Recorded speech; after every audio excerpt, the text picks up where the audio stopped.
নমস্কার বন্ধুরা, আজকের বিভিন্ন ভিডিওতে আমরা আলোচনা করব পশ্চিমবঙ্গের বহুল আলোচিত যুবশক্তি প্রকল্প সম্পর্কে। এই প্রকল্পের মূল উদ্দেশ্য হলো রাজ্যের বেকার যুবক যুবতীদের আর্থিক সহায়তা প্রদান করা। তরুণ প্রজন্মের জন্য দারুণ সুযোগ।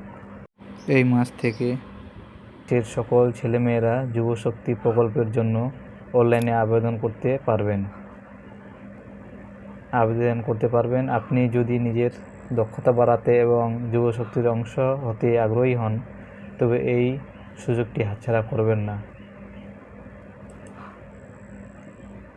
বিভিন্ন রিপোর্ট অনুযায়ী স্নাতক পাস বেকারদের মাসিক 3,000 টাকা এবং মাধ্যমিক এবং উচ্চ মাধ্যমিক যোগ্য বেকারদের মাসিক 2,000 ভাতা দেওয়ার প্রস্তাব রয়েছে। সম্ভাব্য যোগ্যতা: পশ্চিমবঙ্গের স্থায়ী বাসিন্দা হতে হবে। বয়স সাধারণত 21 থেকে 45 বছরের মধ্যে হতে পারে। আবেদনকারীদের বেকার হতে হবে।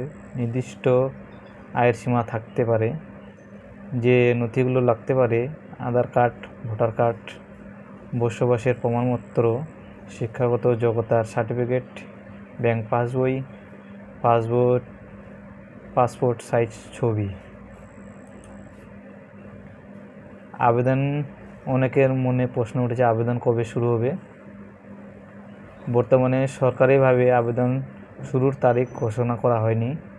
সরকার থেকে অফিসিয়াল বিজ্ঞপ্তি প্রকাশ হলে আবেদন প্রক্রিয়া শুরু হবে।